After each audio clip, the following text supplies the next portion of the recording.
لە چەند ڕۆژی داهاتوو جەولەیەکی تری کۆبوونەوەکانی نێوان یەکێتی نیشتیمانی کوردستان و پارتی دیموکراتی کوردستان بۆ چارەسەرکردنی کێشەکان دەست پێ دەکاتەوە.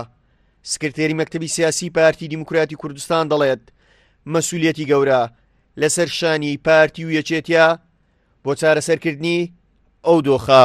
پارتی و یەکێتی هەست بە مەسئولیەت بەرامبەر ئەم شەهیدانە دەکات، بەرامبەر بە زیندووەکانی دەکات، بەرامبەر ئەزموونەکەش دەکاتەوە.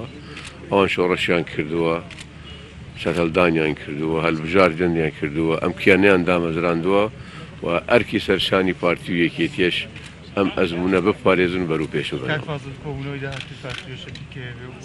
ئینشاڵڵا لەم هەفتەی بێ دەوێت. یەکێتی نیشتیمانی کوردستان لە ماوەی ڕابردوو پرۆژەیەکی ئامادە کردووە بۆ چارەسەرکردنی کێشەکانی هەرێم. ئەندامێکی مەکتەبی سیاسی و حزبە خاڵەکانی پرۆژەکە دەخاتە ڕوو دەشڵێت. پرۆژەکە بۆ هەموو لایەنەکان ئامادەکراوە، نەوەک تەنیا پارتی. هەشت مەجموعەن یەکیان مەسەلەی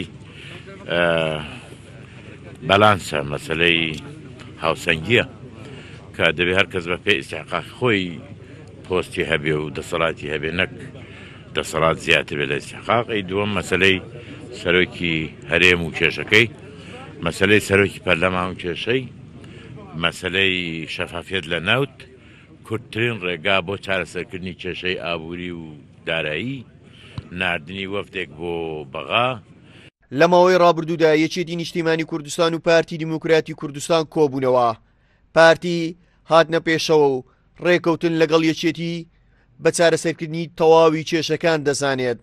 بەڵام یەکێتی نیشتیمانی دەیەوێت هەموو لایەنەکان بەشدار بن لە ئاشتەوایی نێوماڵی کوردی و کۆتایی هێنان بە کێشە و قەیرانەکانی هەرێمی کوردستان. هاوکار عەبدوڕەحمان، کورسات نیوز، هەولێر.